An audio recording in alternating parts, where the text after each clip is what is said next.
দেশজুড়ে তীব্র বিদ্যুৎ ও গ্যাস সংকটে বিপর্যস্ত জনজীবন।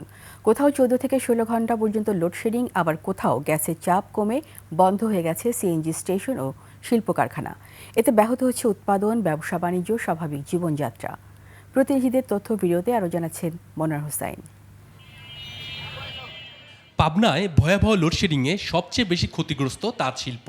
দিনে রাতে 14 থেকে 16 ঘন্টা বিদ্যুৎ না থাকায় কমছে উৎপাদন। লোকসানে পড়েছেন তাঁত মালিক ও শ্রমিকরা। বিদ্যুৎ থাকলে পরে কাজ কাম ভালো হতো, আগের মতন বিদ্যুৎ থাকতেছে না। আগে যখন আমরা বিদ্যুৎ পাইতাম তখন 20টা 25টা 30টা লুঙ্গি হতে, এখন 5টা 7টা বুনে পারতেছি না। গাইবান্ধায় দিনে রাতে 9 থেকে 10 ঘন্টা লোডশেডিংয়ে চরম ভোগান্তিতে শিক্ষার্থী, ব্যবসায়ী ও চাকরিজীবীরা।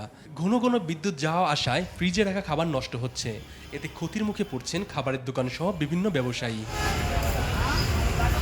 তীব্র দাবদাহের সাথে মাত্রাতিরিক্ত লোডশেডিংয়ে অতিষ্ঠ কুমিল্লাবাসী। জেলার বিদ্যুতের চাহিদার প্রায় 1600 মেগাওয়াট হলেও সরবরাহ মিলছে 1350 মেগাওয়াটের কাছাকাছি। বরিশালেও চরম বিদ্যুৎ বিভ্রাট চলছে। বিশেষ করে পল্লী বিদ্যুৎ এলাকার অবস্থা আরও নাজুক।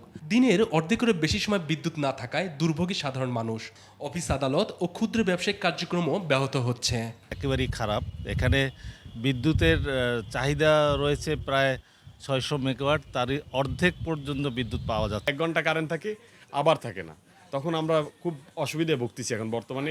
গাজীপুরে 4 দিন ধরে সিএনজি পাম্প ও শিল্প কারখানায় তীব্র গ্যাস সংকট চলছে। সকাল থেকে সিএনজি পাম্পে গ্যাসের চাপ মাত্র 1 PSI। শিল্প কারখানাতেও কোথাও 1, আবার কোথাও সামান্য বেশি চাপ মিলছে। এতে কমছে উৎপাদন, বন্ধ রয়েছে কিছু কারখানা। এটা আমাদের ডিভাইন ফ্যাক্টরি, শুধু গ্যাসের কারণে এলাকায় গ্যাস সব ফ্যাক্টরিতেই আছে, শুধু ডিভাইনই নাই। বৃহস্পতিবার থেকে এটা বন্ধ হয়ে আছে, এখন কবে খুলবে তা আমরা জানি না। আমি 5টা পাম্প ঘুরে আসছি, ঘুরে এসে এই পাম্পে আসছি।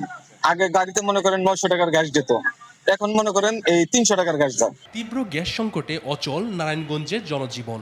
জেলার 33টি সিএনজি ফিলিং স্টেশনের মধ্যে 30টিই বন্ধ। খোলা 3টি স্টেশনে তৈরি হয়েছে শত শত মিটার দীর্ঘ যানবাহনের সারি।